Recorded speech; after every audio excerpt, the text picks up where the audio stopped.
Okay, let's start the today's class, that is different form of business organization. हमने business के बारे में study कर रखा है, बेसिक बिजनेस होता क्या है। आज वे बिजनेस ऑर्गेनाइजेशन की डिफरेंट डिफरेंट क्लासिफिकेशंस यानी कि बिजनेस की टाइप्स के बारे में हमें स्टडी करना है। मेजरली जो बिजनेस है वो आपका दो तरीके का होता है, first is your private business and second one is your government business. जो ये आपका चैप्टर है form of business organisation, that is completely dedicated to private business. 5 type के प्राइवेट बिजनेसेस की इस चैप्टर के अंदर हमें स्टडी करनी है। Got it? हाँ। The first type is the sole proprietorship. Sole proprietorship का मतलब क्या होता है? देखो, first word is sole. Sole मतलब ए सिंगल पर्सन, एक सिंगल पर्सन। और जब मैं बात करती हूँ प्रोप्राइटरशिप की, तो प्रोप्राइटरशिप का मतलब होता है एक तरीके से बिजनेस। हाँ। तो एक ऐसा बिजनेस जो कि एक सिंगल पर्सन रन करता है, that is known as sole proprietorship. Sole proprietorship एक ऐसा फॉर्म ऑफ बिजनेस है in which one person on OWN, ये ऑन का मतलब होता है बेटा एक तरीके से खुद का होना या फिर रन करना। ऑन मतलब this is my on phone, ये मेरा खुद का फोन है, तो ये OWN वाला ऑन है, इसमें कंफ्यूज मत होना। The second word is manage. जो वो बिजनेस है वो उसका खुद का होता है, मतलब उस बिजनेस पे अधिकार उसका होता है। ऑन यानी कि पोजेशन शो करता है। ऑन की जगह आप पोजेशन भी लिख सकते हो एक तरीके से कि this is my possession.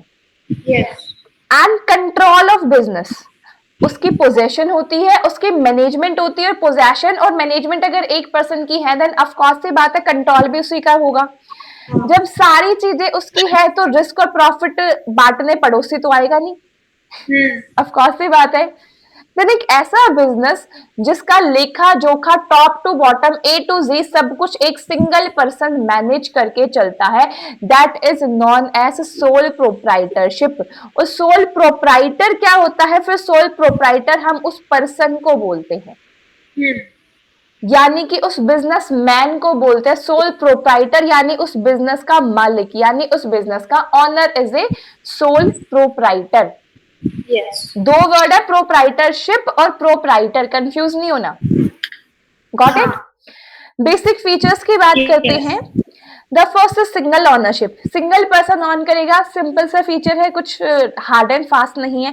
Easy for formation, मेरे को ना किसी से पूछना, ना मुझे रजिस्ट्रेशन की जरूरत, ना मुझे किसी की परमिशन की जरूरत। जब मेरा दिल करेगा तब मैं उस बिजनेस को स्टार्ट कर दूंगा और तब मेरा दिल करेगा मैं उस बिजनेस को बंद कर दूंगा। सिंगल ओनरशिप होती है, that why it is known as the easy formation, इसको बनाना आसान होता है। The next point is the full control. जो फुल कंट्रोल है आपके बिजनेस का वो एक सिंगल पर्सन का ही होता है। Next is unlimited liability. Liability का मतलब क्या है? लाइबिलिटी का मतलब एक तरीके से हम ले सकते हैं रिस्पॉन्सिबिलिटी। अगर किसी से उधार लिया है तो उस उधार का पैसा कौन चुकाएगा? वैसे तो देखो हम अकाउंट्स में हमेशा पढ़ते हैं एक principle, that is business is a separate legal entity. Of course, लेकिन बिजनेस एक सेपरेट लीगल एंटिटी होती है उस केस के अंदर जब या तो आपकी लाइबिलिटी लेने वाला कोई पर्सन अवेलेबल होता है। जैसे हम कंपनी के केस में देखते हैं, आगे कंपनी भी पढ़ेंगे, कंपनी में आपकी अनलिमिटेड लाइबिलिटी होती है, सॉरी कंपनी में लिमिटेड लाइबिलिटी होती है। कंपनी के अंदर आपकी लिमिटेड लाइबिलिटी होती है। How limited liability?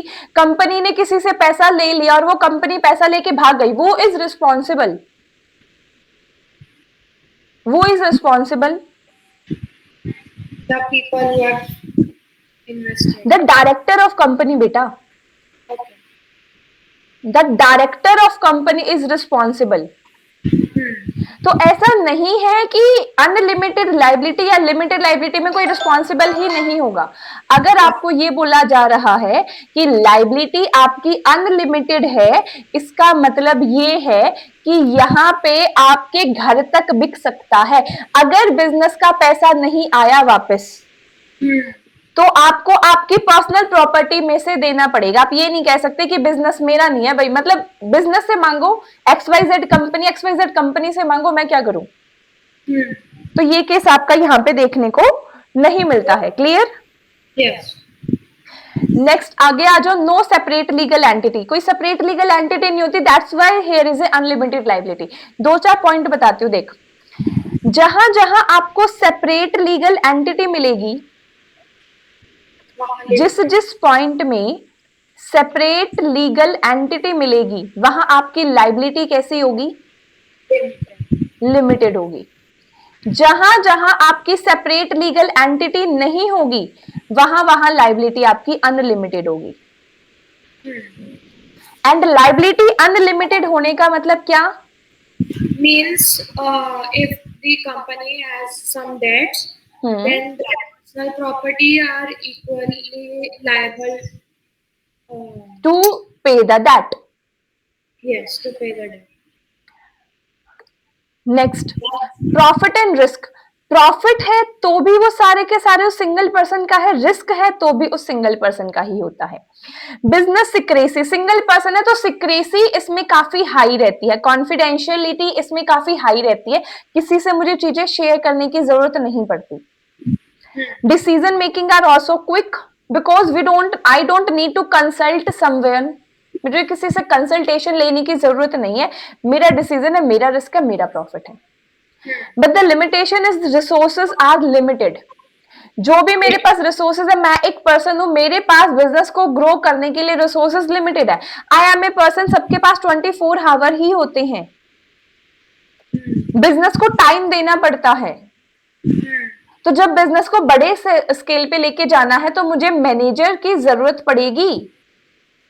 But sole proprietorship के अंदर तो एक ही पर्सन होता है। Then resources are limited, resources यहाँ पे आपके इंडिविजुअल पर्सन को भी बोला जा सकता है, रिसोर्सेज यहाँ पे आपके फंड को भी बोला जा सकता है। याद रखना, रिसोर्सेज का मतलब सिर्फ पैसा नहीं है, पर्सन भी इंक्लूड है रिसोर्सेज में। Human is also type of resource. Got it. Next is no perpetual succession. Perpetual succession हमने जब डेमो क्लास की थी ना, कब किया था। प्रोपैक्चुअल सक्सेशन का मतलब क्या होता है कि बिजनेस हमेशा चलता रहेगा चाहे ओनर हो या ना हो। ये हमने देखा था कंपनी के केस में कि कंपनी के डायरेक्टर की डेथ हो जाती है, कंपनी के जो आपका जो आइडिया लेके आया है उस पर्सन की डेथ हो जाता है, डजंट मैटर, कंपनी के पास प्रोपैक्चुअल सक्सेशन होती है। But in the case of sole proprietorship, there is no perpetual succession. Perpetual word का मतलब ही एक तरीके से rigid होता है। Got it? अगर फीचर्स समझ में आ गए तो एडवांटेज और डिसएडवांटेज लिटरली वेरी इजी, बस फीचर्स को ही दो पार्ट में डिवाइड कर दिया है। इजी टू एस्टेब्लिश एडवांटेज है, डिसीजन क्विक होंगे, बिल्कुल सही बात है। Complete control, of course yes, पूरा का पूरा बिजनेस जो है वो ऑनर का है, यानी कि रिस्क भी ऑनर का है, बिजनेस में सिक्रेसी बनी रह सकती है। पर्सनल अटेंशन टू कस्टमर, ये वाला पॉइंट समझना। देखो कोई भी ना, जब आप बिजनेस करते हो तो बिजनेस के अंदर अगर आप एम्प्लॉयज को रखते हो तो एम्प्लॉय का एक थोड़ा सा ये ह्यूमन नेचर होता है कि ह्यूमन नेचर की वजह से हमें ये पता है कि हम अपना 100% नहीं देते, क्योंकि ये पता है कि यहां से जो प्रॉफिट मिलना है मेरे को तो मेरी सैलरी उतनी ही मिलेगी, मैं क्यों फालतू की भड़क लूं। But in the case of sole proprietorship personal attention पे करी जाती है कस्टमर पे। कई बार क्या होता है, एम्प्लॉय ही कस्टमर को मैनिपुलेट कर देते हैं, कई बार एम्प्लॉय की और कस्टमर की एक तरीके से इतनी ट्यूनिंग मैच हो जाती है कि उन दोनों का कुछ अलग ही चल रहा होता है, तो वो बिजनेस पे एक नेगेटिव इंपैक्ट डालता है। That's why it is the advantage and flexible operation। मैं जब मेरा दिल करेगा मैं मेरी परचून की दुकान खोल दूंगा, जब मेरा दिल करेगा मैं बंद कर दूंगा। लिमिटेशंस पे आ जाओ, लाइबिलिटी अनलिमिटेड है बिल्कुल। कैपिटल यानी कि पैसा, कैपिटल वो पैसा होता है जो बिजनेस को स्टार्ट करने के लिए लगाया जाता है। बिजनेस को स्टार्ट करने के लिए जिस पैसे को यूज किया जाता है उस पैसे को अकाउंट की भाषा में या कॉमर्स की लैंग्वेज के अंदर कैपिटल बोला जाता है। Got it? Yes. Limited managerial liability, जो मैनेजरियल एबिलिटी है, लायबिलिटी नहीं एबिलिटी, जो managerial ability that is also limited. Because Yes. As a human being मैं बीमार भी हो सकता हूँ, मेरे को कोई और मेरी फैमिली बिजनेस या इधर उधर के 10 काम भी हो सकता है. I am not available 24/7 for the business. It's not possible. लेकिन And आप also, one person cannot be good at all the things. Of course yes, हर एक जैसे वो पर्सन के पास मार्केटिंग बिल्कुल. फाइनेंस. हाँ, इसीलिए हम कहते हैं ना लैक ऑफ कॉन्टिन्यूटी आपको देखने को मिलती है. बीमार हो गया, बिजनेस चलाने वाला ही कोई नहीं है. अब अगर कोई रन करने वाला ही नहीं है, एक सिंगल पर्सन ही है, तो स्कोप भी लिमिटेड ही रहेगा, क्योंकि बड़े बड़े बिजनेस के लिए तो मैनेजर की जरूरत पड़ती है, एक ब्रॉड स्केल पे काम करना पड़ता है. एंड हैवी वर्कलोड, बहुत ज्यादा वर्क, सारा का सारा वर्कलोड ही तो एक सिंगल पर्सन पे आ जाता है. That is proprietor. ये था प्यारा सा first form of business organisation, that is sole proprietorship. Very very easy. I don't think so इसमें कोई डाउट होगा. Sure? Yes. Okay, move on to the next, that is joint Hindu family business. थोड़ा सा typical है, typical तो नहीं कहूंगी but new है. ये इस टाइप का बिजनेस ना आपने कभी सुना नहीं होगा, बहुत कम सुना होगा. जॉइंट हिंदू फैमिली बिजनेस एक तरीके का आपका ट्रेडिशनल बिजनेस है जो कि फैमिलीज मिलके रन करती हैं. तो जॉइंट हिंदू फैमिली बिजनेस नाम से ही बता रहे एक ऐसे फॉर्म ऑफ बिजनेस ऑर्गेनाइजेशन है that is owned and carried by the member of family. क्या मैम इसमें जो एम्प्लॉय होते हैं क्या बाहर से आते हैं, या जो इसमें मैनेजर्स होते हैं क्या वो बाहर के होते हैं? नहीं, सारी चीजें इसमें एक ही सिंगल फैमिली करती है. फॉर एग्जाम्पल ट्रेडिशनली जब हमारा इंडिया जो है वो एग्रीकल्चर डिपेंडेंट था, आज भी है काफी हद तक, नो डाउट. बट जिस टाइम पे आपका इंडिपेंडेंस हुई थी इंडिया की 1947 में, हैवीली एग्रीकल्चर डिपेंडेंट कंट्री थी India. Then at that time maximum of the family member are working on the agriculture. सारे के सारे फैमिली मेंबर जो वो एग्रीकल्चर में ही काम करते थे.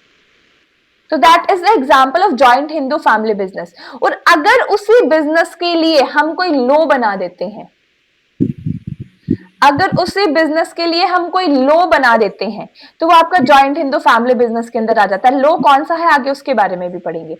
मेन पॉइंट, जो लाइबिलिटी होती है यहां पे मेंबर की, वो आपकी लिमिटेड होती है. बट जो करता है ना, करता वो इस करता करता वो पर्सन है, सीनियर मोस्ट मेंबर होता है उस जॉइंट हिंदू फैमिली का, जो कि सारे के सारे बिजनेस को हेल्ड करता है. द अल्टीमेट डिसीजन जो है जॉइंट हिंदू फैमिली बिजनेस की, वो कर्ता के पास होती है. कर्ता क्या किसी का नाम है? नहीं बेटा, कर्ता कोई नाम नहीं है. कर्ता एक तरीके की पोजीशन है. जैसे कंपनी में एक डायरेक्टर होता है, एम्प्लॉय होता है, सुपरिटेंडेंट होता है एंड सो ऑन, उसी तरीके से जॉइंट हिंदू फैमिली बिजनेस के अंदर कर्ता एक सीनियर पर्सन की पोजीशन का नाम है. ये समझ में आया? जैसे हम बोलते हैं ना मैनेजिंग डायरेक्टर, तो मैनेजिंग डायरेक्टर उस पोजीशन का नाम है. उस मैनेजिंग डायरेक्टर पे बैठा कौन है? राहुल बैठा है, शिफाली बैठी है, हिमांशु बैठा है, कनिष्का बैठी है and so on. Got it? Then कर्ता is the most important member. Minimum joint Hindu family business के लिए 2 पर्सन होने जरूरी है, ये भी याद रखना. 2, अगर आपके पास एक सिंगल कपल नहीं है तो आप जॉइंट हिंदू फैमिली बिजनेस नहीं बना सकते. मिनिमम एक कपल यानी कि 2 पर्सन का होना जरूरी है. बाकी सारी चीजें हॉप्सो फीचर्स में दे रखी होगी, यहीं पे पढ़ लेते हैं. जो मेंबरशिप है वो बाय बर्थ होती है. Membership is by birth. At least 2 member, no separate agreement is required. ये भी याद रखना, no separate agreement is required. Management जो भी होती है वो सारी की सारी कौन करता है? मैनेजमेंट सारी की सारी कर्ता करता है. यूजुअली कर्ता होता कौन है? कर्ता is the senior most member of the family that take major decision, and the liability of karta is unlimited and the liability of member is limited. Liability of member is limited. जो ये members हैं, इन members को joint Hindu family business की language में को partner कहा जाता है. क्या कहा जाता है? को पार्टनर. हम को पार्टनर बोलते हैं ना, पार्टनर, तो उसी से रिलेटेड टर्म है ये को पार्टनर्स. पार्टनर मत लिख के आना पेपर में. जो कर्ता की लाइबिलिटी है दैट इज अनलिमिटेड. कर्ता के ऊपर उसकी पर्सनल एसेट उसकी लाइबिलिटी भी आ सकता है, मतलब पर्सनल एसेट पे भी ऑब्लिगेशन आ सकता है, उसको अपनी पर्सनल एसेट भी बेचनी पड़ सकती है। कॉन्टिन्यूटी, अगर कर्ता की डेथ भी हो जाती है तो भी बिजनेस कंटिन्यू रहेगा, ये पॉइंट इंपॉर्टेंट है। Even after the death of karta business will generally continue, because जो उसके बाद सीनियर मोस्ट पर्सन होगा वो संभालेगा। ग्रैंडफादर की डेथ होगी, देन जो अगर फादर बड़े हैं तो फादर संभालेंगे, फादर के कोई ब्रदर हैं बड़े तो वो संभाल लेंगे। सीनियर मोस्ट पर्सन कर्ता बनता है ना, कर्ता इज नॉट कि मैं सब कुछ हूं, तो ये सब नहीं है कि कर्ता के ना होने से बिजनेस नहीं चल सकता, बस ये जो नेक्स्ट सीनियर मोस्ट पर्सन है वो कर्ता बन जाएगा, अब लाइबिलिटी उसकी हो जाएगी। Got it? No need for agreement, ये तो हमने डेफिनेशन में भी देखा, कोई एग्रीमेंट की जरूरत नहीं होती है। मेंबरशिप यहाँ पे आपकी फैमिली स्टेटस पे डिपेंड करते हैं, कोई भी एक्सटर्नल पर्सन आके इसमें मेंबर नहीं बन सकता। Restrictions of on transfer, transfer पे रिस्ट्रिक्शन है, कोई भी फ्रीली आके मेंबर नहीं बन सकता, सेम वही चीज है। Minor as a member, yes yes yes yes. Minor क्या होता है? माइनर वो पर्सन होता है जो 18 बिलो होता है। छोटा बच्चा 18 ईयर से छोटा बच्चा को माइनर बोलते हैं। तो क्या छोटा बच्चा भी आपका मेंबर बन सकता है? यस, बच्चे के जन्म होते ही बाय बर्थ ही उसको मेंबरशिप का राइट मिल जाता है, ये पॉइंट ध्यान रखना। And the act is govern by the Hindu succession act 1986। बहुत ज्यादा इस एक्ट के बारे में आपको नहीं दे रखा, पढ़ने की भी जरूरत नहीं है, पेपर में नहीं आता है, बस ये याद रखना कि एक्ट का ईयर कौन सा, Hindu succession act 1986। Got it? आगे आ जाओ। जो वैसे ये वाला पार्ट ना काफी स्कूलों में छुटवा देते हैं, बट मैं फिर भी कवर कर रही हूँ, अगर बहुत ज्यादा स्कूल में ना करवा रखो तो तुम छोड़ सकते हो, ज्यादा बड़ा पार्ट नहीं है, तो दो ही सिस्टम है इसके अंदर। जो हिंदू फैमिली बिजनेस है उसके कुछ गवर्निंग सिस्टम है। There are 2 governing system. The first is Dayabhaga, the first system is the Dayabhaga. दया भागा सिस्टम के अंदर क्या होता है? ये एक ट्रेडिशनल है जिसके अंदर जो मेल एंड फीमेल है बोथ कैन मेंबर, एंड दया भागा सिस्टम जो है वो आपका ईस्ट इंडिया वाले पार्ट के अंदर फॉलो ज्यादा होता है। ईस्ट इंडिया लाइक आपका 7 सिस्टर्स वाला part, West Bengal, Assam, Orissa and so on. तो इसमें क्या है? A person does not acquire interest in the ancestor property merely by birth. The right arise after the death of father. जो राइट अराइज होगा succession का वो जब अराइज होगा जब आपके फादर की डेथ हो जाएगी, यानी कि if your grandfather is alive, your father don't have any right in business. As per the Dayabhaga, the right is only and only arise when the senior most person is dead. So other members of the family cannot take participation. Participation ले सकते हैं, decision नहीं ले सकते किसी भी तरीके का। तो वो तो ऐसे भी वैसे ही तो होता है, जैसे भी होता है, बट इसमें ये स्पेसिफिक करके मेंशन कर रखा है बेटा दया भागा वाले टॉपिक में। एग्जाम बुक्स के अंदर भी ये स्पेसिफिक अलग से मेंशन है, that's why I mention the point differently as well. The father has great control over the property during the life time. जो सीनियर मोस्ट पर्सन है यानी कि फादर है, उसका लाइफ टाइम तक ग्रेट कंट्रोल रहता है। बेसिक पॉइंट सारे सेम ही है, 2 डिफरेंस है, मैं वो डिफरेंस पहले बता देती हूँ। एक है आपका दया भागा और दूसरा आपका मिताक्षरा।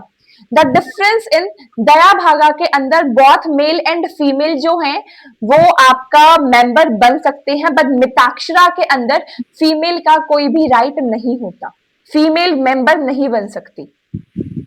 पर अभी जो मतलब हिंदू सक्सेशन एक्ट है उसका फिर अमेंडमेंट आया था कि 2005 में। हाँ, बट हम तो स्कूल्स की इनिशियल लेवल पे भी तो पढ़ेंगे ना बेटा, वो तो आगे जब मिताक्षरा पे आऊंगी तब बताऊंगी वो अमेंडमेंट। बट बेसिकली डिफरेंस यही था इन दोनों के अंदर कि मिताक्षरा के अंदर फीमेल आपका पार्ट नहीं ले सकती और दया भागा के अंदर फीमेल भी आपका पार्ट ले सकती हैं। मिताक्षरा के अंदर अराइज होता है बाय बर्थ। ट्रेडिशनली क्या था कि सन एक्वायर्ड, ओनली बेटे का राइट है, बट आज के टाइम पे क्या है, 2005 के अंदर जो अमेंडमेंट आया, daughter have the same right, that's it, इसके अलावा इस टॉपिक में कुछ नहीं है। Got it? आगे जाते हैं इसके एडवांटेजेस एंड लिमिटेशन वाले पार्ट पे। इजी है फॉर्म करना, बिजनेस कंटिन्यू रह सकता है, डिसीजन क्विक हो सकते हैं, जो को पार्टनर है उनकी लाइबिलिटी लिमिटेड है, लॉयल्टी ज्यादा रहती है। वैसे आज जो हमारा जो कहते हैं इन नरक आ चुका है, तो ये थोड़ा सा पॉइंट सूट नहीं बैठता, बट इसकी एक्सप्लेनेशन यही है कि अगर हमें किसी को डिसीव करना होता है, किसी को धोखा देना होता है ना, तो कोशिश करते हैं कि एटलीस्ट फैमिली वालों के साथ तो धोखाधड़ी ना करें। तो इसके अंदर हम ये कह सकते हैं एक तरीके से कि लॉयल्टी आपको ज्यादा देखने को मिलती है। पार्टनरशिप में धोखा हो सकता है, लेकिन जॉइंट हिंदू फैमिली बिजनेस में कम होता है। देन ग्रेट सिक्रेसी, क्योंकि फैमिली के अंदर अंदर की चीजें हैं, घर की बात बाहर नहीं जाती, चुप चुप की बातें करनी होती है। उसके बाद है लिमिटेशन। लिमिटेशन के अंदर लाइबिलिटी है सबसे पहले कि source of capital is limited, पैसा हमारे पास लिमिटेड है। लाइबिलिटी है जो कर्ता की वो अनलिमिटेड है। ज्यादा से ज्यादा चीजें जो है वो कर्ता के ऊपर ही डिपेंड करती हैं। मैनेजरियल रिसोर्सेज भी बहुत लिमिटेड है, एंड देयर में भी पॉसिबिलिटी कि फैमिली डिस्प्यूट हो जाए, and suitable mainly for the families only, मतलब कोई ग्रुप आके कोई इस तरीके से अगर कोई स्किल्ड पर्सन है वो उसका पार्ट नहीं बन सकता। सुटेबल सिर्फ वही है जहां पे फैमिली ऑन करती है। Got it? इजी है या मुश्किल है? इजी है। इजी है। और फिर हम लोग के स्कूल में हमारे सर ने बोला था कि जॉइंट हिंदू फैमिली बिजनेस के लिए एक एंसेस्ट्रल प्रॉपर्टी भी चाहिए होती है, और फिर 3 जनरेशन से वो चला आना चाहिए, ऐसा भी बोला। इसमें ये होता है बेटा कि इसके जो मेंबर्स होते हैं ना, उस मेंबर जो बन सकते हैं वो लास्ट 3 स्टेजेस यानी कि 3 एंसेस्टर्स तक बन सकते हैं, यानी कि your grandfather, your father and your brother. अगर आपके ब्रदर इस जिस टाइम पे आपके ग्रैंडफादर अलाइव हैं, उसके बाद आपके ब्रदर के या आपके जो चाइल्ड हैं वो इसका पार्ट नहीं बन सकते। ये है उसमें। Got it? ग्रेट। आगे आ जाओ पार्टनरशिप में। पार्टनरशिप एक ऐसी फॉर्म ऑफ बिजनेस ऑर्गेनाइजेशन है जहां पे 2 या 2 से ज्यादा पर्सन मिलके एक बिजनेस को कैरी करते हैं, सारे प्रॉफिट एंड लॉस शेयर करते हैं। सबसे सिंपल, सबसे आसान, वैसे अभी तक सारे ही आसान रही है, मुश्किल तो कोई भी नहीं है। बस पार्टनरशिप में क्या है, 2 या 2 से ज्यादा पर्सन मिले, एग्री किया और बिजनेस को शुरू कर दिया, दैट्स इट। तो मैम क्या पार्टनरशिप के लिए हमें कोई रजिस्ट्रेशन करवाना पड़ता है? Is this registration compulsory? No. Very good.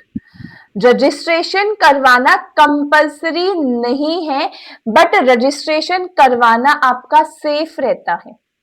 तो रजिस्ट्रेशन होगा कहां पे, कौन उस रजिस्ट्रेशन को करेगा, और उस रजिस्ट्रेशन के बाद अगर कोई प्रॉब्लम आई तो उसको सॉल्व कौन करेगा?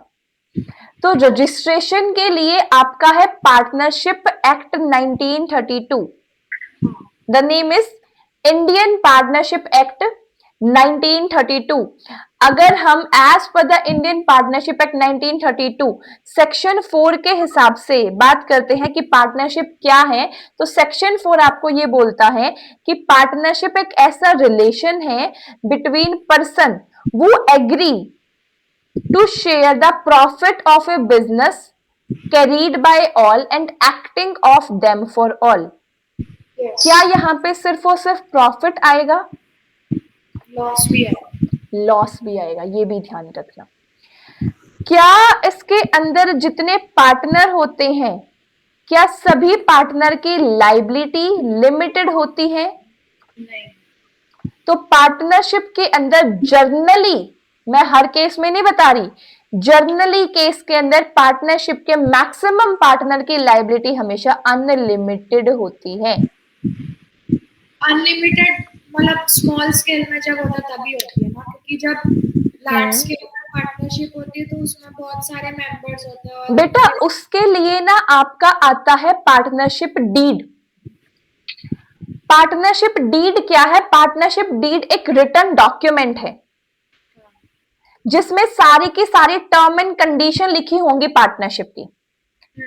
साथ में इसमें यह भी मेंशन होता है कि जो मेरा पार्टनर फर्स्ट है, एबीसी जो भी नाम है, इसकी लाइबिलिटी 10% की है, पार्टनर सेकंड की लाइबिलिटी 50% की है, पार्टनर थर्ड की लाइबिलिटी 80%, सॉरी ये तो ज्यादा हो गया, 20% की है, so on.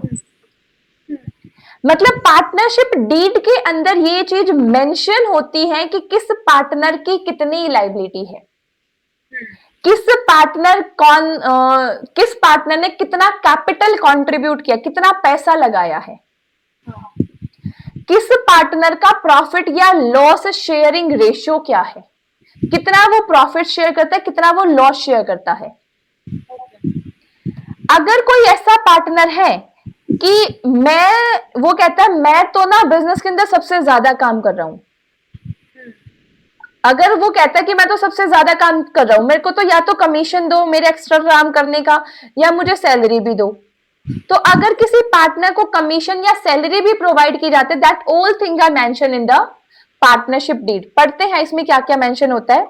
Name and address of firm, name and address of partner, nature of business, किस तरीके का आपका बिजनेस है, कितनी अमाउंट या कैपिटल आपने कंट्रीब्यूट की है, जो भी पार्टनर है उसकी प्रॉफिट एंड लॉस की रेशियो क्या होगी।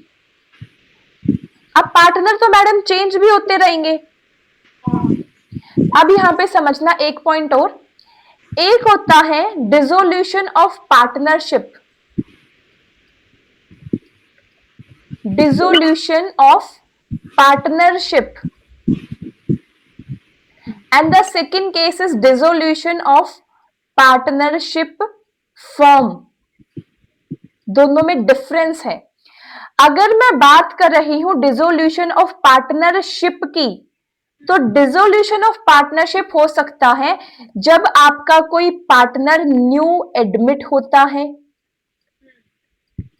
कोई ओल्ड पार्टनर रिटायर होता है, या किसी ओल्ड पार्टनर की डेथ हो जाती है, या फिर अगर आप पार्टनरशिप डीड के अंदर कोई चेंज करते हो, या फिर आप कह सकते हो कि आप profit and loss sharing ratio में कोई चेंज करते हो, तो these are all about the dissolution of partnership.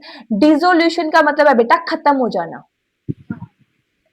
Dissolve हो जाना, खत्म हो जाना। But if I talk about the partnership firm का डिसोल्यूशन, पार्टनरशिप फर्म के डिसोल्यूशन का मतलब है कि जो बिजनेस है वो बिजनेस ही बंद हो चुका है। समझ में आया? यस, पक्का? पक्का। नेक्स्ट पॉइंट है ड्यूटी एंड राइट, क्या क्या है पार्टनर के, कौन से पार्टनर की क्या ड्यूटी है, क्या उसके राइट्स हैं। अगर किसी पार्टनर को सैलरी या कमीशन हम पे कर रहे हैं तो वो भी इसी में आएगा। किसी पार्टनर से इंटरेस्ट ऑन कैपिटल, किसी पार्टनर को इंटरेस्ट ऑन कैपिटल दिया जा रहा है या इंटरेस्ट ऑफ ड्राइंग लिया जा रहा है। अब ये इंटरेस्ट ऑन ड्राइंग क्या होता है पहले ये समझो। पर्सनल यूज के लिए जो पैसा बिजनेस से निकाला। वेरी गुड, शाबाश, तालियां। ड्राइंग वो अमाउंट होती है जो किसी भी पार्टनर ने अपने पर्सनल यूज के लिए बिजनेस से विड्रॉ किया है।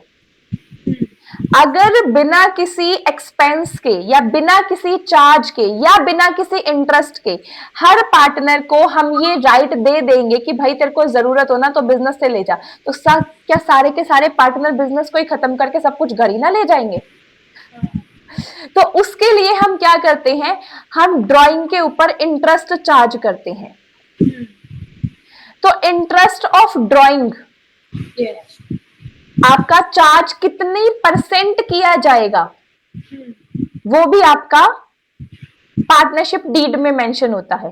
सेम उसी तरीके से कैपिटल लगाया है पैसा लगाया, हर पार्टनर ने अलग अलग कैपिटल लगाया, किसी ने 10,000, किसी ने 50,000, किसी ने 2 करोड़, किसी ने 10 लाख। तो जिसने ज्यादा कैपिटल इन्वेस्ट किया है वो इंटरेस्ट भी तो डिमांड करेगा, तो वो चीज भी आपकी कितनी पे करी जाएगी इंटरेस्ट ऑन कैपिटल, वो आपका डीड के अंदर ही मेंशन होता है। इसी में एक पॉइंट और आता है, वो भी साथ साथ याद रखना, जो इंटरेस्ट ऑन लोन है, अगर मैंने किसी पार्टनर से, मैं बिजनेस हूं, मैंने बिजनेस के ही किसी पार्टनर से लोन लिया है, मैंने क्या किया है, मैंने बिजनेस के किसी पार्टनर से लोन लिया है, वो लोन अगर मैं पार्टनर से ना लेके किसी आउटसाइड से लेता तो क्या मुझे उस पर इंटरेस्ट पे करना पड़ता? बिल्कुल करना पड़ता। अगर मैंने पार्टनर से लोन लिया है तो इसमें भी मुझे इंटरेस्ट पे करना पड़ेगा 100%। अब कितना इंटरेस्ट पे करना पड़ेगा वो डिपेंड करता है आपकी डीड पे। बट अगर केस ये होता है कि इंटरेस्ट ऑन लोन से रिलेटेड पार्टनरशिप डीड के अंदर आपने कुछ मेंशन ही नहीं किया, आपने तो ये मेंशन ही नहीं किया कि कितना परसेंट इंटरेस्ट हम देंगे, तो उस केस के अंदर 6% इंटरेस्ट आपको 100% देना पड़ेगा, देना पड़ेगा, क्योंकि आउटसाइडर को भी तो देते ना। तो अगर पार्टनरशिप डीड में मेंशन है देन वेल एंड गुड, अगर पार्टनरशिप डीड में मेंशन नहीं है तो इंटरेस्ट ऑन लोन 6% देना कंपलसरी है। तो क्या ऐसा कोई provision ma'am interest on drawing या इंटरेस्ट ऑन कैपिटल का भी है? नो। अगर डीड में कुछ भी मेंशन नहीं है तो ना हम इंटरेस्ट ऑन ड्राइंग चार्ज करेंगे, ना इंटरेस्ट ऑन कैपिटल प्रोवाइड करेंगे। ये चीज याद। बोल बेटा बोल।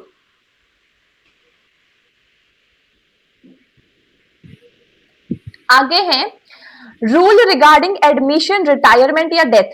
किसी न्यू पार्टनर को एडमिट करना है, किसी पर्सन की रिटायरमेंट हो रही है तो उसको गुडविल का पैसा कितना देना है, या किसी की डेथ हो गई है तो उसको उसके बिजनेस, उसके घर वालों को किस फॉर्म में पैसा दिया जाएगा, सारी चीज आपकी डीड के अंदर मेंशन होती है। मेथड क्या होगा डिस्प्यूट को सेटल करने का, और रिजोल्यूशन क्या, रूल्स क्या क्या है फॉर्म को डिसॉल्व करने के। Each and every point is mention in partnership deed. And one question now, यहां लिखा partnership is deed is a written document, is this written document is compulsory? क्या ये जरूरी है कि पहली चीज की पार्टनरशिप डीड होनी चाहिए? दूसरी चीज, अगर होनी चाहिए तो क्या वो रिटन ही होनी चाहिए, क्या ऑरल पार्टनरशिप डीड नहीं हो सकती? अगर पर जैसा कोई डिस्प्यूट हुआ तो रिटन डॉक्यूमेंट ही वो प्रूफ होगा उनके डिस्प्यूट। अगर ओरल होता है तो ऐसे कभी कोई मना भी कर सकता है लेकिन उसका कोई प्रूफ नहीं होगा, इसीलिए पार्टनरशिप डीड ऐसे कंपलसरी नहीं होती, लेकिन वो फ्यूचर डिस्प्यूट्स के लिए बेटर है। एग्जैक्टली होने को तो आपकी पार्टनरशिप डीड ऑरल हो सकती है, कोई प्रॉब्लम नहीं है, बट आपको एक तरीके से सजेशन ये दिया जाता है कि अगर आप रिटर्न रखोगे और पार्टनरशिप को रजिस्टर करवा के रखोगे तो ज्यादा फायदे में होगा। Got it? यस। आगे देखते हैं, कुछ फीचर्स हैं आपके पार्टनरशिप के। 2 और मोर पर्सन, मिनिमम 2 पर्सन की जरूरत है, बिल्कुल सही बात है। एग्रीमेंट होना जरूरी है, मतलब जो भी चीज मैं पार्टनरशिप में कर रही हूं कि ऐसे ऐसे काम करेंगे, उसके ऊपर दोनों के दोनों या जितने भी पार्टनर हैं वो सब एग्री होने चाहिए। अगर एग्री नहीं है तो फिर पार्टनरशिप क्या, पार्टनरशिप खुद एक एग्रीमेंट है।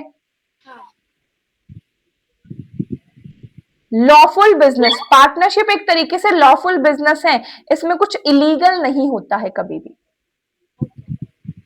Profit sharing, profit sharing depend करता है कि पार्टनर किस चीज पे एग्री करते हैं।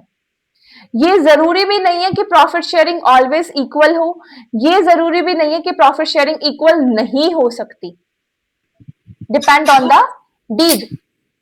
Mutual agency, mutual agency most important, star लगा लो इस पर। म्यूचुअल एजेंसी में क्या होता है, this is the most important and true test for the partnership, एक तरीके से पार्टनरशिप का टेस्ट है। लाइक जो हर पार्टनर है वो एक तरीके से एजेंट होता है और हर एजेंट एक तरीके से पार्टनर होता है। मैडम फैंसी सी लाइन बोल दी, समझाओ मैंने क्या बोला। पार्टनरशिप के अंदर जो हर एक पार्टनर है वो as a agent role play करता है। एजेंट क्या होता है अभी बताऊंगी। और हर एक एजेंट एज ए पार्टनर भी रोल प्ले करता है। पहले तो ये समझो ये एजेंट क्या होता है। एजेंट हम कह सकते हैं लाइक अगर घर में कभी किसी ने इंश्योरेंस करवाई हो, मम्मी से पूछना आज, इंश्योरेंस करवाई हो, हेल्थ इंश्योरेंस, टर्म इंश्योरेंस, कुछ भी इंश्योरेंस करने के लिए ना आपके एजेंट्स आते हैं कि हम आपका इंश्योरेंस करके जाएंगे। उन एजेंट की कभी भी ना सैलरी फिक्स नहीं होती।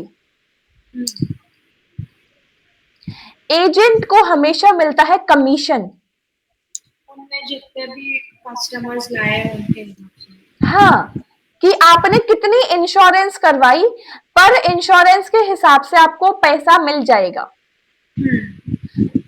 As per the partnership act, sorry partnership, जो पार्टनर है ना वो एजेंट के तरीके से काम करता है कि मुझे बिजनेस को 100% देना है। ये सिर्फ मेरा फायदा नहीं है, ये पूरे बिजनेस का फायदा है। सेम उसी तरीके से हर एक एजेंट एक पार्टनर भी होता है। अब एजेंट क्या करेगा, एजेंट का काम मतलब कमीशन बेस वर्क ना, तो इसीलिए यहां बोला गया है जितने भी एजेंट है दे आर म्यूचुअली एजेंसी। वो दो सब एक दूसरे के लिए जिम्मेदार हैं। मेरा पार्टनर नंबर फर्स्ट ने कोई गड़बड़ करी है तो जो रेस्ट पार्टनर है इज ऑल्सो रिस्पॉन्सिबल। ये है म्यूचुअल एजेंसी का मतलब। अगर मेरे किसी एक पार्टनर ने कोई गलत एग्रीमेंट किसी कंपनी के साथ साइन कर दिया, मेरा पार्टनर नंबर फर्स्ट है, इसने एक कंपनी के साथ एग्रीमेंट साइन कर दिया और मेरे को बताया ही नहीं, मेरे को चाहे पता हो या चाहे ना पता हो, I am responsible for the agreement as well. समझ में आया? Because the agent represents the business owner.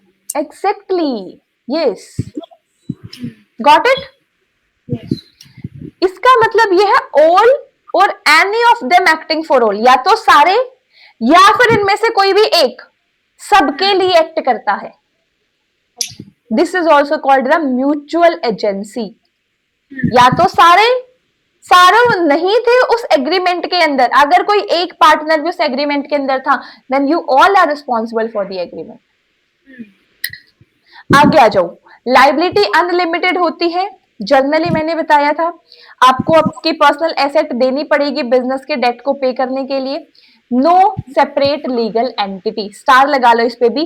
Partnership की कोई सेपरेट लीगल एंटिटी नहीं होती है। अब एक चीज ध्यान रखना, जो भी बिजनेस, जिस भी बिजनेस का रजिस्ट्रेशन कंपल्सरी नहीं होता, जिस भी बिजनेस का रजिस्ट्रेशन कंपल्सरी नहीं होता, उसकी कभी भी सेपरेट लीगल एंटिटी नहीं बनती। Got it? आगे चले। Advantages and disadvantages. Easy to form, ज्यादा कैपिटल होती है as compare to sole proprietorship. Combined knowledge and skill मिल जाती है। मिलकर डिसीजन लेंगे तो बेटर डिसीजंस होते हैं। ऑपरेशंस फ्लेक्सिबल होते हैं, जब दिल करे कर सकते हैं। रिस्क जो है वो सारे पार्टनर में बच जाता है। बिजनेस की सिक्रेसी मेंटेन रहती है।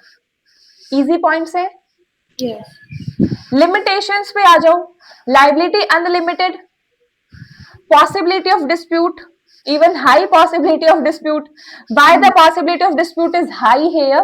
Because partnership के अंदर ना अलग अलग कल्चर से अलग अलग डाइवर्सिटी के पर्सन आके मिलते हैं।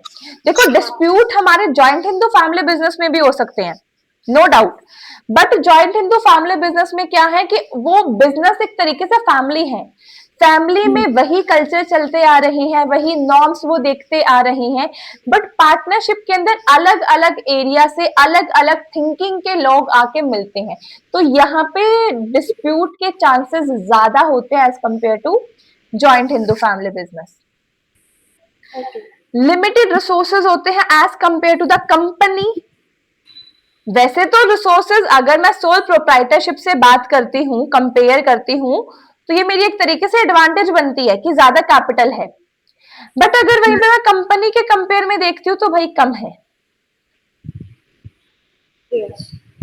लैक ऑफ कॉन्टिन्यूटी, पार्टनर ही नहीं है तो कंटिन्यू क्या होगा? ट्रांसफर इन मतलब लैक ऑफ कंटिन्यूटी तो वो होगा ना कि, पर तो फिर इसमें परपेचुअल सक्सेशन है कि नहीं? किसने कहा बेटा परपेचुअल सक्सेशन है? क्योंकि जैसे एक पार्टनर ने फर्म छोड़ दिया, मतलब सोचो कि 4 लोग का है, उसमें से एक ने छोड़ दिया, तो फिर उन लोग को अपनी पार्टनरशिप उनको डिसॉल्व करनी पड़ेगी। बेटा मैं ये पार्टनरशिप फर्म बता रही हूँ, मतलब ये मैं पार्टनरशिप फर्म के एडवांटेज बता रही हूँ, ये मैं पार्टनरशिप के बता रही हूँ। मैंने ये डिफरेंस अभी तुम्हें क्यों बताया था लड्डू? कहाँ गया वो पार्टनरशिप फर्म और पार्टनरशिप वाला? शायद मैंने डिलीट कर दिया, बट मैंने अभी तुम्हें जस्ट दोबारा रिपीट कर दो। वेट वेट वेट वेट, जो तुम ये चीजें बता रहे हो ना मुझे, वो होता है, एक होता है आपका डिसोल्यूशन ऑफ पार्टनरशिप फर्म। नहीं, मुझे वो समझ आ गया। मैं बस वो पूछ रही हूँ कि जैसे एक जन ने छोड़ दिया, उसके बाद फिर हमने पार्टनरशिप डीड को फिर हम चेंज करेंगे, उसमें जो न्यू आएगा उसका लिखेंगे, तो फिर अब सुनो सुनो सुनो, आ गया मुझे तुम्हारा डाउट समझ। सुन मेरी बात, लिमिटेशन हम पढ़ रहे हैं पार्टनरशिप की, तो यहाँ पे है कि पार्टनरशिप कम लैक ऑफ कॉन्टिन्यूटी रहेगी। एक पार्टनर ने छोड़ दिया, एक पार्टनर के छोड़ते ही पार्टनरशिप तो खत्म होगी ना, अब तो दोबारा पार्टनरशिप बनेगी। यहाँ पार्टनरशिप फॉर्म खत्म नहीं हुआ, बट अगर एक पर्सन ने छोड़ दिया तो पार्टनरशिप तो खत्म ही होगी। पार्टनरशिप तो दोबारा से बनाई जाएगी, दोबारा से प्रॉफिट शेयरिंग रेशियो हम डिसाइड करेंगे क्या क्या बांटेंगे एंड सो ऑन। समझ में आया? ट्रांसफर ऑफ इंटरेस्ट जो है वो रिस्ट्रिक्टेड है। अब पार्टनरशिप हुई है तुम्हारी और मेरी कि तुम मेरे से पढ़ोगे, मैं तुम्हें पढ़ाऊंगी, हमारा एक तरीके से कॉन्टेक्ट हो गया, हमारा एग्रीमेंट हो गया। अब मैं ये कहती हूँ कि मेरे पास ना टाइम नहीं है, मेरी फ्रेंड तुझे पढ़ा देगी, is this okay for you? No, of course not. तो I can't transfer my interest, it's my responsibility and the mutual decision में बी डिले। समझ में आ रही है अब चीजें? हाँ, आगे आओ। Yes. Type of partner, type of partner में सबसे पहला एक्टिव एंड वर्किंग पार्टनर, वो पार्टनर जो बिजनेस के अंदर बहुत एक्टिवली काम करता है, सिंपल पार्टनर है। सेकंड आता है स्लीपिंग पार्टनर, स्लीपिंग पार्टनर को डॉर्मेंट पार्टनर भी कहा जाता है। ये ऐसा पार्टनर है जो ये कहता है कि मैं ना 10 बिजनेस के अंदर इन्वॉल्व हूं, मेरे पास पैसा तो बहुत है बट मैं काम नहीं कर सकता। भाई तुम काम कर लो, काम करने के लिए जो बिजनेस में पैसा लगेगा, पैसा मैं लगा दूंगा, लेकिन मेरे पास टाइम नहीं है। तो स्लीपिंग पार्टनर, ये बेचारा पैसा लगा के सो गया। तो स्लीपिंग पार्टनर वो पार्टनर होते हैं दैट इन्वेस्ट कैपिटल और वो प्रॉफिट शेयर करता है but does not actively participate in management. Got it?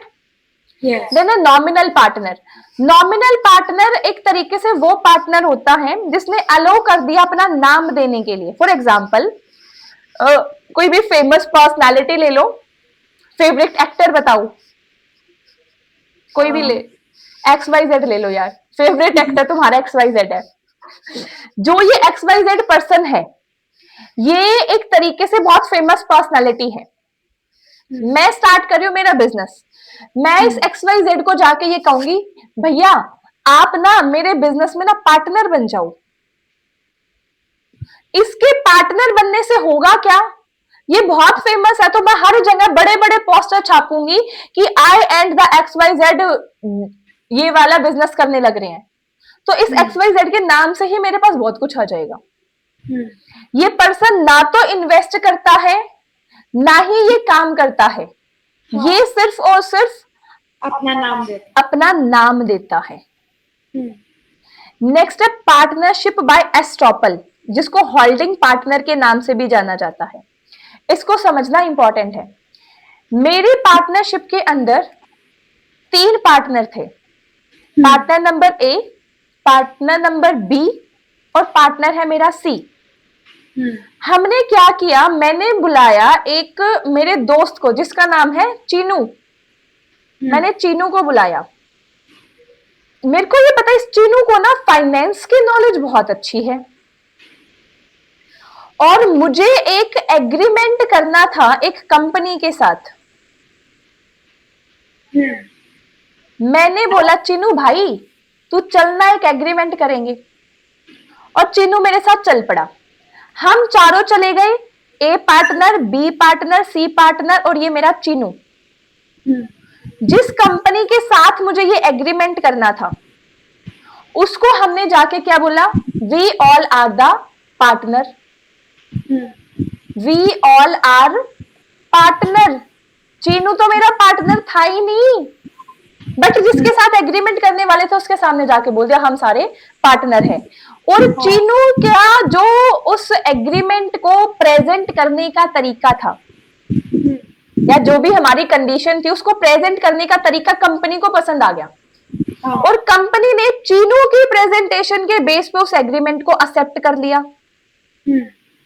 तो जो ये मेरी कंपनी है ना, इस कंपनी के पॉइंट ऑफ व्यू से चीनू मेरा पार्टनर बन जाएगा। वो कौन सा पार्टनर बनेगा, वो पार्टनर बाय एस्ट्रोपल बनेगा। समझ में आया? ओके।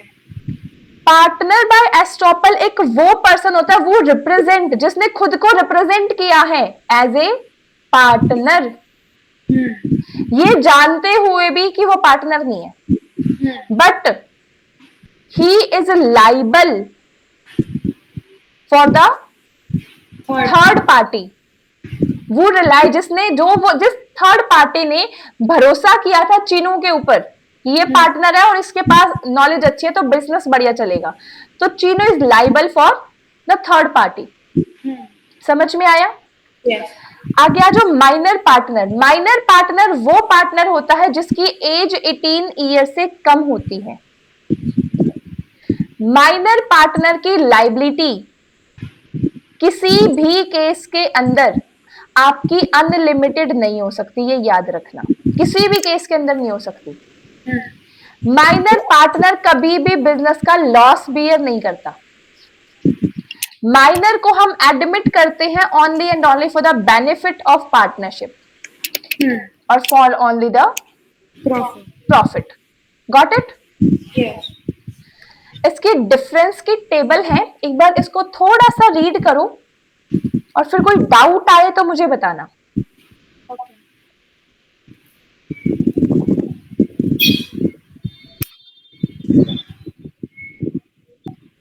चले अब आगे। हाँ. चलो नेक्स्ट कुछ और बेसिक सी टाइप ऑफ पार्टनरशिप है, इनको भी देख लो। अगर बात करते हैं partnership on the basis of duration, time period के बेस पे, टाइम पीरियड पे बेस पे दो तरीके की पार्टनरशिप है, पार्टनरशिप एट विल और particular partnership. Partnership at will का मतलब ये जब तक दिल करेगा तब तक पार्टनरशिप चलाते रहेंगे, जब दिल नहीं करेगा नोटिस देके बंद कर देंगे, खत्म खेल। सिंपल। पर्टिकुलर पार्टनरशिप एक स्पेसिफिक प्रोजेक्ट के लिए होती है, किसी स्पेसिफिक पर्पस के लिए होती है, कुछ स्पेसिफिक टाइम पीरियड के लिए होती है। जैसे ही वो प्रोजेक्ट कंप्लीट हुआ, पर्पस हमने अचीव कर लिया, partnership will be close. yes. आगे आ जाओ। On the basis of liability, दो तरीके की पार्टनरशिप है लाइबिलिटी के ऊपर, general partnership and the LLP partnership. General partnership जो हम अब तक पढ़ते आए हैं, जिसके अंदर आपकी अनलिमिटेड लाइबिलिटी होती है। लेकिन एलएलपी आज के टाइम पे एक खुद की डिफरेंट फॉर्म ऑफ ऑर्गेनाइजेशन है जिसको कहा जाता है limited liability partnership. Limited liability partnership का अपना खुद का एक एक्ट है। पार्टनरशिप और लिमिटेड लाइबिलिटी पार्टनरशिप में डिफरेंस क्या है? सबसे पहला डिफरेंस तो लाइबिलिटी का ही है। हाँ. दूसरा डिफरेंस है, एलएलपी के अंदर आपके डेजिग्नेटेड पार्टनर जो होते हैं ना, उस डेजिग्नेटेड पार्टनर की लाइबिलिटी अनलिमिटेड होती है। थर्ड, कंपनी वाला जो इसके अंदर आपको एक फीचर देखने को मिलता है, दैट इज परपेचुअल सक्सेशन। समझ में आया? हाँ। आगे आ जाओ। पार्टनरशिप रजिस्टर्ड करवाओगे तो क्या होगा, नहीं करवाओगे तो क्या होगा?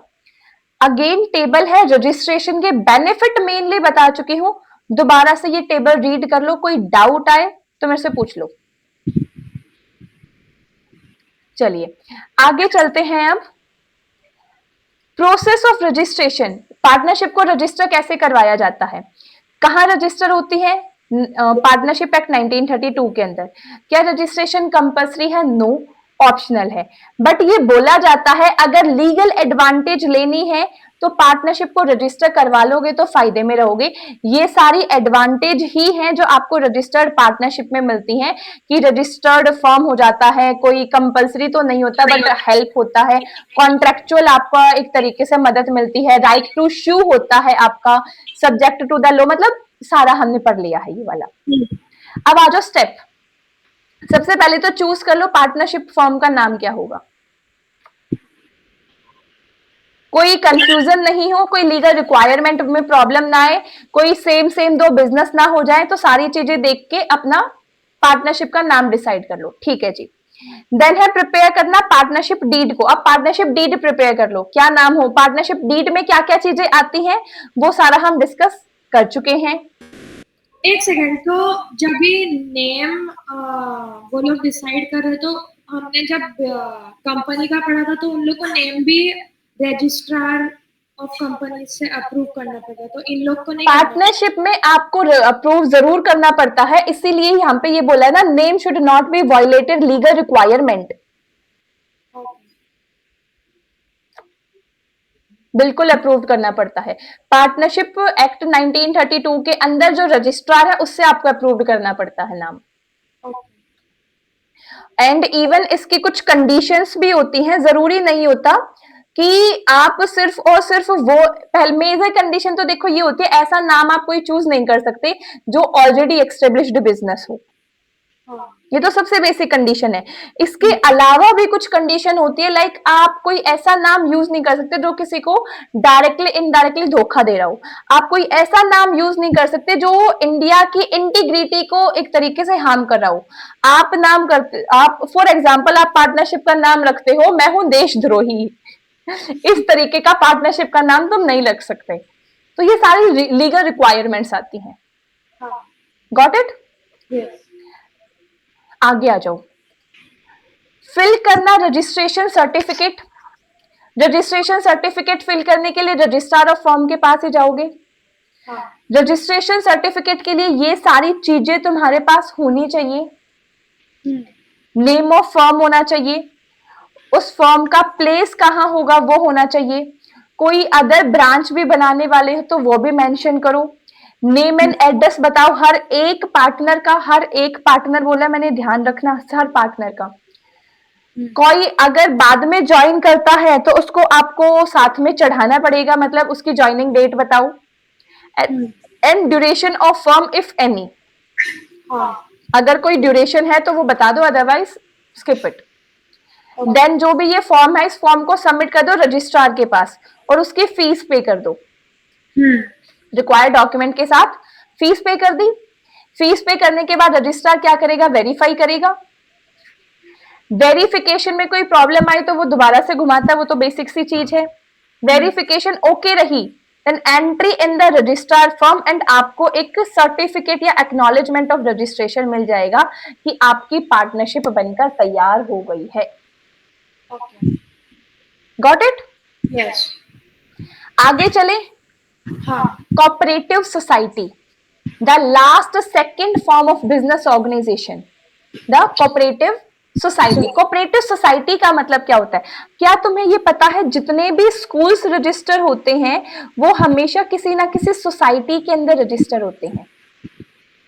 स्कूल कभी भी बिजनेस नहीं हो सकता क्योंकि वो प्रॉफिट मोटिव से नहीं चलता। एग्जैक्टली कोई भी हॉस्पिटल का भी बिजनेस नहीं हो सकता, कोई भी कॉलेज का भी बिजनेस नहीं हो सकता। तो ये सारे वेलफेयर के लिए बनाए जाते हैं। किसके लिए बनाए जाते हैं? वो वेलफेयर प्रोग्राम्स के साथ एग्जैक्टली यस। तो schools always for the welfare, colleges always for the welfare. School college setup करने के लिए आपको एक सोसाइटी सेटअप करनी पड़ती है। That society is known as like the cooperative society. Cooperative society के अंदर एक आपका प्रेसिडेंट होता है। वैसे ये स्कूल सोसाइटी की बता रही हूँ, कोऑपरेटिव को पढ़ाऊंगी ना अभी तब बताऊंगी, ये थोड़ी एक्स्ट्रा इन्फॉर्मेशन ले लो। जो भी स्कूल्स या कॉलेजेस की सोसाइटी होती है, एक उसमें प्रेसिडेंट होता है, एक वाइस प्रेसिडेंट होता है एंड मेनली मेंबर्स होते हैं। मेंबर्स कौन होंगे? किस मेंबर को रखा जाएगा सोसाइटी में, किस मेंबर को सोसाइटी से डिसमिस किया जाएगा? क्या ये सिर्फ प्रेसिडेंट ही डिसाइड करता है? No no. तो कौन डिसाइड करता है? This decide on the majority. Member की मेजॉरिटी वोट के हिसाब से ये डिसीजन होता है, याद रखना। ओके। अगर आप एक बार कोऑपरेटिव सोसाइटी का मेंबर बन गए, देन एक सिंगल पर्सन के पास ये पावर ही नहीं है कि आपको वो हटा सके। वो हटा सकता है कब, कैसे?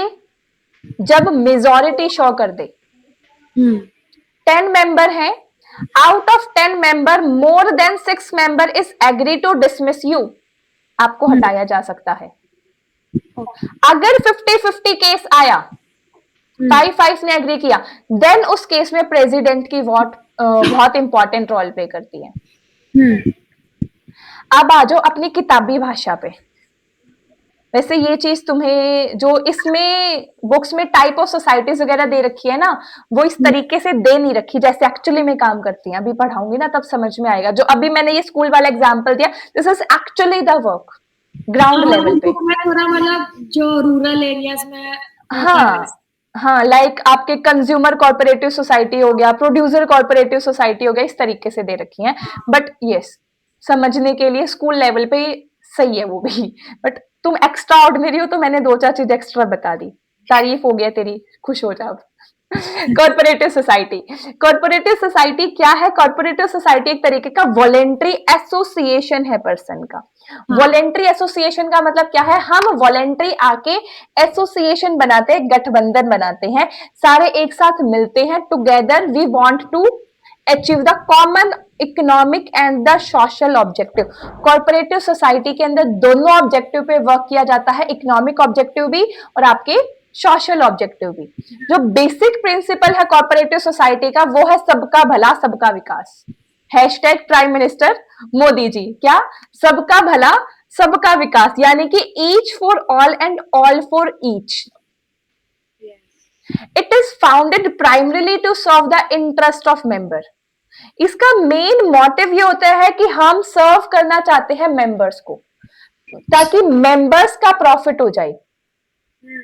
फॉर एग्जाम्पल, जब हम बात करते हैं कंज्यूमर कॉर्पोरेटिव सोसाइटी की, आप एक कॉलोनी में रहते हो।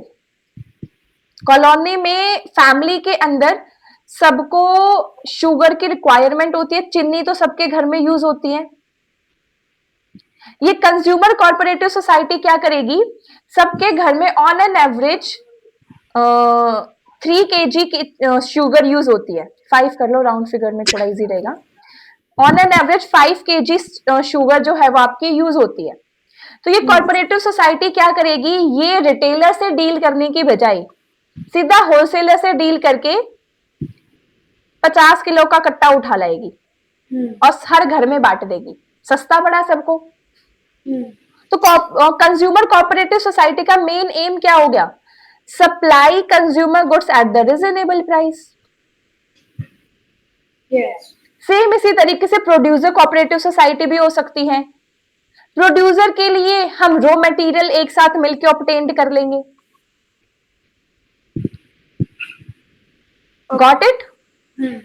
सेम इसी तरीके से मार्केटिंग कॉर्पोरेटिव सोसाइटी भी हो सकती है कि हम अपने अपने प्रोडक्ट को बेचने की बजाय कंज्यूमर की जरूरत के हिसाब से सारे प्रोडक्ट को एक साथ मार्केट करेंगे।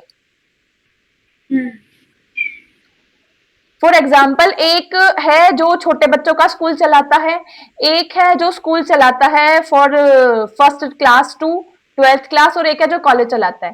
तीनों ने मिलके अपनी एक कोऑपरेटिव सोसाइटी बना ली और बच्चों का नाश कर रहे हैं सारे, क्योंकि जब इतना एजुकेशन में ये चीज आ जाती है ना, तो फिर एजुकेशन नहीं बचती, क्योंकि ये पता है यहाँ के बच्चे यहाँ आएंगे, यहाँ के बच्चे यहाँ आएंगे। Credit cooperative society, credit cooperative society की अगर आपको लोन लेना है तो इसमें क्या करेंगे, ये आपके फॉर एग्जांपल जितने भी 6, 7, 8, 9 जो भी मेंबर बने हैं, ये सारे हर महीने 10,000 इन्वेस्ट कर देंगे।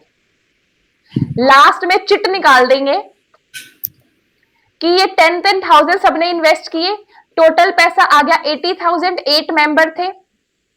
अब ये 80,000 हर बार एक मेंबर ले जाएगा कि इस बार चिट में इस मेंबर का नाम आ गया, ये 80,000 इसके हो गए। अगली बार इस मेंबर का नाम आ गया, ये 80,000 इसके हो गए। अच्छा, दोबारा से बताऊं, तुम्हें समझ नहीं आया? इतना बड़ा अच्छा आया, सुनना ध्यान से। नहीं मुझे समझ आ गया इसलिए। नहीं सुनना, इतना बड़ा अच्छा मैं समझ गई। ABDEFGH ये सारे मेंबर्स हैं। हर मेंबर हर महीने 10,000 पैसा इस सोसाइटी के अंदर इन्वेस्ट कर देता है। उसके बाद क्या होता है, हर बार चिट निकाली जाती है। उस चिट के अंदर हर मेंबर का नाम होता है। अब किस मेंबर की चिट निकल कर आएगी, जिस मेंबर की चिट निकल कर आई है, ये 1 2 3 4 5 6 7 8 80,000 हो गए। सबने 10,000 इन्वेस्ट किए तो 80,000 हो गए। तो जिस मेंबर की चिट निकल के आई है 80,000 रुपीज, ये उसको दे दिया जाएगा एज ए लोन। तो ना तो किसी का इंटरेस्ट लगा, सारे बेचारे गरीब गरीब थे, सबने थोड़ा थोड़ा कंट्रीब्यूट कर दिया। अब एक बार इसका नंबर आया तो अगली बार इसका आ जाएगा, तो अगली बार इसका आ जाएगा। बट ये है चिट में जिसका एक बार नाम आ जाएगा उसका दोबारा नहीं आता कभी भी। इस तरीके से ये सोसाइटी एक्चुअली में भी ये वर्क करती है। रूरल एरिया में तो बहुत ज्यादा वर्क करती है ये ऐसी सोसाइटी। स्पेसिफिकली क्रेडिट की सोसाइटी तो रूरल एरिया में बहुत ही ज्यादा बड़ी स्केल पे वर्क करती है। हाउसिंग कोऑपरेटिव सोसाइटी, घर बांट रहे हैं हम। फार्मिंग कोऑपरेटिव सोसाइटी, एग्रीकल्चर की एक्टिविटीज, एग्रीकल्चर के सामान को जाके इकट्ठा ले आएंगे। या मेरा जो एग्रीकल्चर लैंड है, ये जो मेरे खेत हैं वो 10 किलोमीटर दूर है, मुझे पानी देना है, मैं मेरे साइड वाले पड़ोसी को कह दूंगा तू अपने पानी देने जाएगा ना खेतों में, मेरे खेत में भी दे आइयो यार।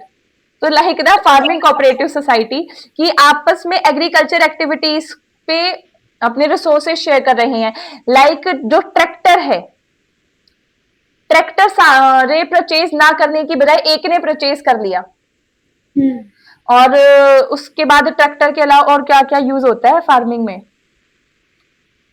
जितने भी फर्टिलाइजर हैं, एक ने सारे फर्टिलाइजर ले लियो, सभी को डिस्ट्रीब्यूट कर दिया। Like that. उम्मीद करती हूँ समझ में आ गया होगा। फीचर्स है कुछ कोऑपरेटिव सोसाइटी के। वॉलेंट्री मेंबरशिप होती है, ओपन होता है, जब दिल करे छोड़ के चले जाओ, ना किसी से पूछना, ना किसी को बताना, ना किसी की परमिशन की जरूरत। जब दिल करे आओ, मेंबर बन जाओ, अदरवाइज छोड़ के चले जाओ। कोई चीची पिपी वाली चीज है ही नहीं। Separate legal entity, very very very important. Registration of cooperative society is compulsory. That's why the cooperative society has a separate legal entity. And the liability is limited. कहां तक लिमिटेड है? कहां तक लिमिटेड है? जहां तक कंट्रीब्यूट किया है। फॉर एग्जाम्पल, इस बार ये जो नाम आया, ये सी भाई साहब का नाम आया। सी भाई साहब इतने चालू निकले, पहले ही बारी में इनका नाम आ गया, ये 80,000 रुपीज लेके भाग गए। देन हर एक मेंबर की लाइबिलिटी क्या क्या होगी? वो 10,000। ये ए इस ई का सिर नहीं फोड़ सकता कि तू दे मेरा पैसा। ये एफ इस बी का सिर नहीं फोड़ सकता कि तू दे मेरा पैसा। समझ में आया? डेमोक्रेटिक मैनेजमेंट होती है। 1 member 1 vote only. Equal voting पे काम कर चलता है। सर्विस मोटिव मेन काम है कि एक दूसरे को सर्विस प्रोवाइड की जाए, कोई प्रॉफिट मैक्सिमाइजेशन या प्रॉफिट कमाना इनका मोटिव होता ही नहीं है। ओके। ओपन मेंबरशिप होती है बिल्कुल। सेपरेट मैनेजमेंट होती है, यानी कि इसके लिए एक सेपरेट एक्ट बनाया जाता है, उसके अंदर मैनेजिंग कमेटी होती है, उसका मैनेजिंग बोर्ड होता है। अगर रजिस्ट्रेशन कंपलसरी है, परपेचुअल सक्सेशन भी आएगी, कोई मेंबर आता रहे कोई मेंबर जाता रहे, डजेंट मैटर, सोसाइटी तो फिर भी रहेगी। डिस्ट्रीब्यूशन ऑफ सरप्लस, अगर बाय चांस कोई सरप्लस होता भी है तो एज पर रूल सरप्लस आपका इक्वली डिवाइड होता है। वैसे तो सरप्लस के लिए ये काम करते नहीं है, बट स्टिल अगर कोई इस टाइप का बिजनेस है कि सरप्लस आपका निकल कर आता है तो इक्वल पोर्शन में हमेशा ट्रांसफर किया जाता है। एंड गवर्नमेंट रेगुलेशन फॉलो करना कंपलसरी है। कोऑपरेटिव सोसाइटी के जितने भी लेजिस्लेशन है कोऑपरेटिव सोसाइटी एक्ट के अंदर वो आपको फॉलो करने पड़ेंगे। Basic principles, 1 member 1 vote, voluntary, mutual help, service motive and democratic management. किसी पॉइंट में डाउट हो तो पूछ बेटा। नहीं समझ आया। आगे आ जाओ। Advantages and the limitation, easy to form, yes. Democratic management, liability limited होती है, म्यूचुअल असिस्टेंट, एक दूसरे को म्यूचुअली असिस्ट कर सकते हैं, elimination and reduction of middleman, middleman को एलिमिनेट कर देते हैं। क्या किया हमने, रिटेलर से चिन्नी लेने की बजाय हम सारे के सारे सीधा होलसेलर के पास पहुंच गए और सीधा 50 kg शुगर हमने परचेज कर ली, तो मिडलमैन यानी कि रिटेलर को एलिमिनेट कर दिया। स्टेबल ऑर्गेनाइजेशन होती है, सर्विस मोटिव पे काम करते हैं, और वीकर सेक्शन जो सोसाइटी का है उसके अंदर ज्यादातर आपको देखने को मिलती है, एक तरीके से प्रोटेक्शन मिल जाती है। क्योंकि जब वो है ना, जैसे अभी स्टूडेंट प्रोटेस्ट हुआ था दिल्ली जंतर मंतर, पक्का देखा होगा, तो उसमें क्या था, स्टूडेंट एक तरीके से सभी इकट्ठा होके, और उन student like the weaker section हम कह सकते हैं कि उनके पास वो कोई ऐसे बहुत बड़े बिजनेसमैन नहीं है कि उनके पास बहुत पैसा हो कि वो इन्वेस्ट कर सके या कुछ भी, तो उन्होंने क्या किया, इकट्ठा होकर काम किया। तो कोऑपरेटिव सोसाइटी भी इकट्ठा होके एक दूसरे को प्रोटेक्ट करती है, स्टूडेंट ने भी यही किया। लिमिटेशंस, लिमिटेड लाइबिलिटी होती है, किसी के पास कोई प्रोफेशनल मैनेजमेंट का एक्सपीरियंस ही नहीं होता। गवर्नमेंट बहुत इंटरवीन करती है क्योंकि कोऑपरेटिव सोसाइटी में ना रिस्क बहुत ज्यादा होता है, मेंबर भाग जाते हैं। जब ये ग्राउंड रियलिटी वाली चीज बता रही हूँ, गवर्नमेंट इसमें काफी हद तक इंटरवीन करके चलती है कि कोई भी मेंबर आएगा तो उसका आधार कार्ड वगैरह लेके रखना, क्योंकि कोऑपरेटिव सोसाइटी में मेंबर बहुत जल्दी भाग जाते हैं। पॉसिबिलिटी है इंटरनल कॉन्फ्लिक्ट का। मोटिवेशन लिमिटेड है क्योंकि कुछ प्रॉफिट तो आपको ऐसा बहुत ज्यादा सा मिलता नहीं है, और डिसीजन मेकिंग आपकी काफी स्लो होता है क्योंकि कोई भी मेंबर कभी भी आ जाता है और वो अपनी दादागिरी दिखाने लगता है, तो थोड़ा सा वो चीज रहती है, डिसीजन मेकिंग काफी हद तक स्लो होती है। Got it? यस। आगे आ जाओ। Last but not the list, joint stock company.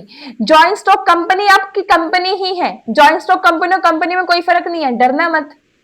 Joint stock company एक ऐसा फॉर्म ऑफ बिजनेस ऑर्गेनाइजेशन है जिसके अंदर जो आपका बिजनेस है उसको स्मॉल स्मॉल पार्ट में डिवाइड कर दिया जाता है।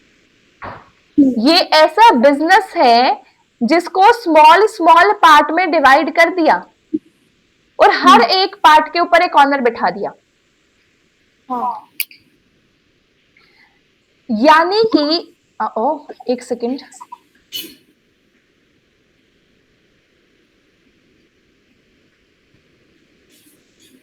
क्या हुआ, यानी कि in which the capital is divided into small unit that is known as share। तो ये small unit है, इसको क्या कहा जाता है, share।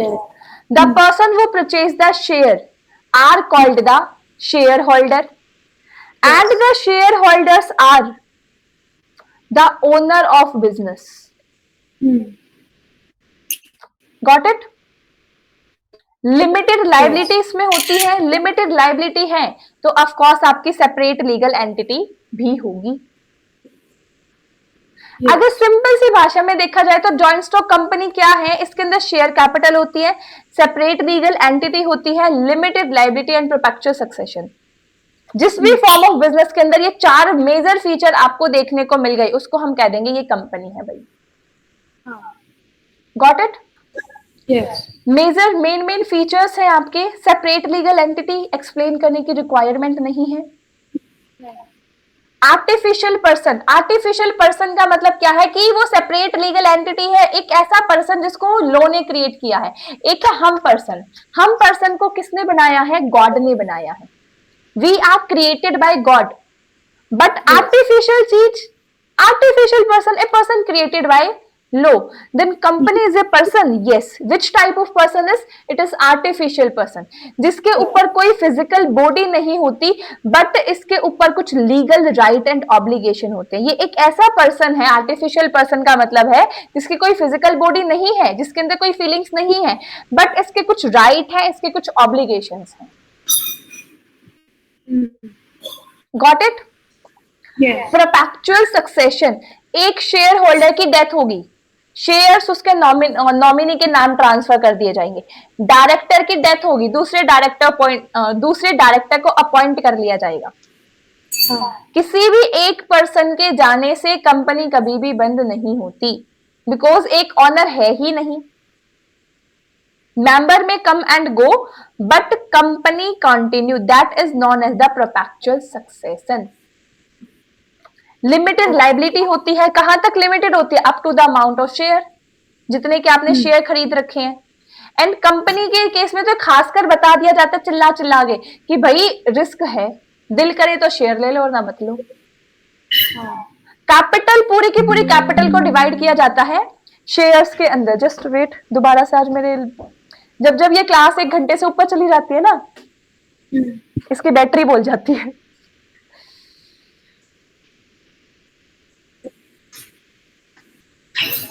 बिकॉज मैंने माइक रिमूव किया है और लैपटॉप को चार्ज पे लगाया है। दोस्तों पॉइंट लेते हैं, ज्यादा टाइम लेंगे।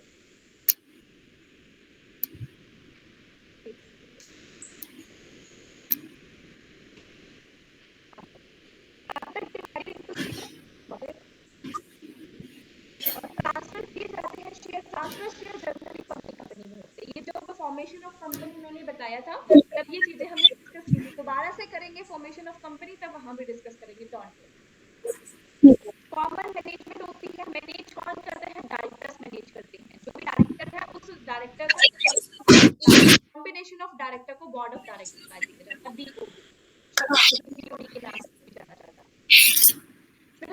कैपिटल, बहुत अनलिमिटेड कैपिटल्स का आपके पास ऑप्शन होता है कि आपका बिजनेस ग्रो करता जा रहा है, then the public is available to provide the fund.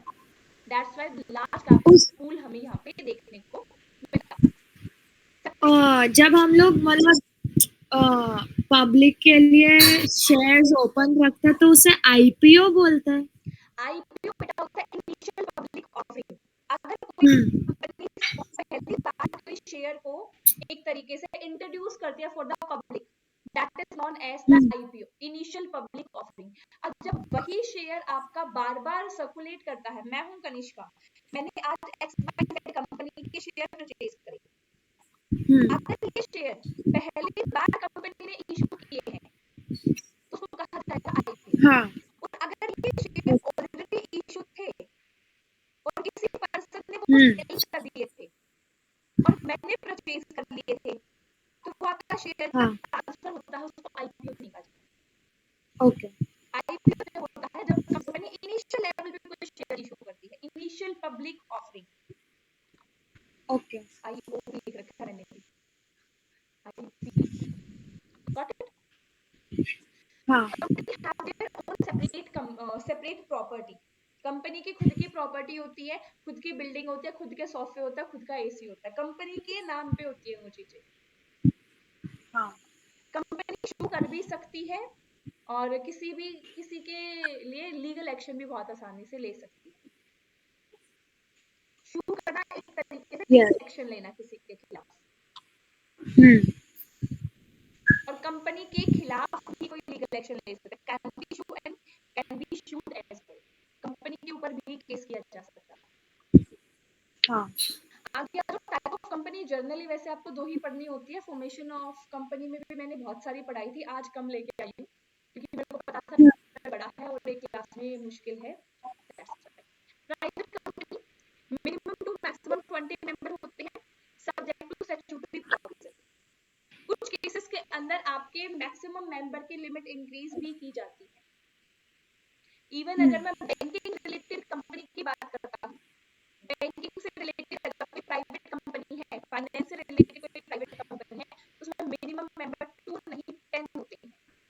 That why the point is mention subject to statutory provision. But generally आपसे पूछा जाए प्राइवेट कंपनी के मिनिमम मैक्सिमम मेंबर कितने होते हैं, तो आप 2 to 200 ही लिखकर आओगे। Got it? प्राइवेट कंपनी है इसलिए पब्लिक से पैसा नहीं डिमांड कर सकती। एंड नेक्स्ट आपकी पब्लिक कंपनी के मिनिमम मेंबर 7 होते हैं, मैक्सिमम की कोई लिमिट नहीं होती। Share are generally and easily transferable and can invite public to subscribe the security यानी कि subscribe the share as well.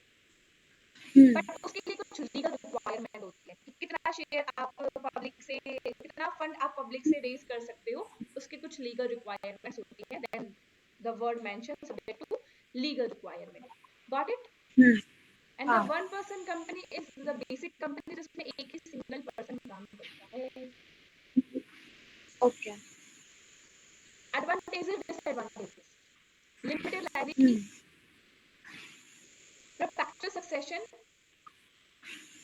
large separate legal entity, large amount of capital, professional management मिल जाती है, share को transfer किया जा सकता है और एक्सपेंशन हो सकती है। बेटा एक बार लिमिटेशन भी पढ़ ले, जिस पॉइंट में डाउट हो वो पूछ मेरे से।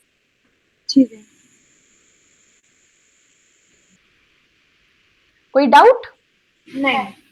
चलो आगे चलते हैं। प्रोसेस क्या है? वैसे तो प्रोसेस के ऊपर आपका एक सेपरेट चैप्टर कंप्लीट डेडिकेटेड है, chapter number 7 that is formation of company. Short में लेके आई हूँ, प्रोसेस थोड़ा सा पढ़ लो यहाँ पे भी। सबसे पहले आपको DSC digital signature certificate and DIN director identification number. सबसे पहले तो डायरेक्टर बनेगा कौन ये पता होना चाहिए, उसके बाद उस डायरेक्टर का आइडेंटिफिकेशन नंबर होना चाहिए, और वो डायरेक्टर ही फिर आपकी कंपनी के नेम को अप्रूव करेगा। पहले डायरेक्टर अप्रूव करेगा कि मेरी कंपनी का ये नाम होगा, फिर उस नेम को रजिस्ट्रार ऑफ कंपनी के पास भेज दोगे, फिर वहां पे वो रजिस्ट्रार अप्रूव करेगा कंपनी का नेम फिक्स। फिर कंपनी से रिलेटेड कुछ डॉक्यूमेंट प्रिपेयर करोगे। जब major 2 document MOA and AOA, memorandum of association and the article of association. जो MOA होता है वो एक तरीके का आपका एक्सटर्नल डॉक्यूमेंट है, और AOA आपका एक तरीके का इंटरनल डॉक्यूमेंट है।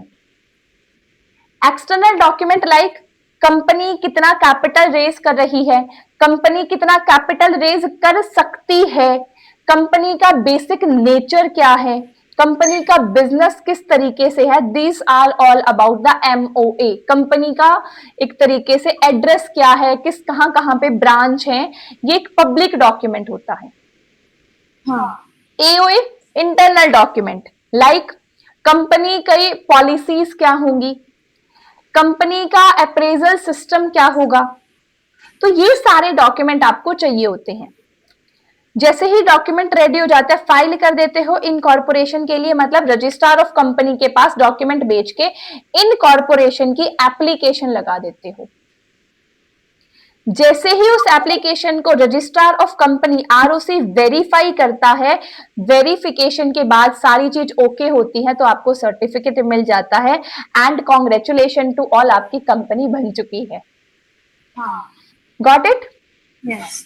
चलिए, मेजरली क्लास अपनी यही थी, थोड़ी सी ज्यादा लंबी मेरे को लग रहा है, बट ऑल राइट, कोई प्रॉब्लम नहीं है।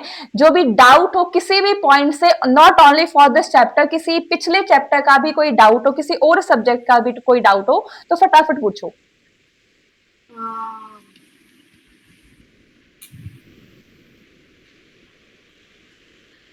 ठीक है, आज अपने क्लास को फिर यहीं खत्म करते हैं। A very big thank you so much to you. Thank you.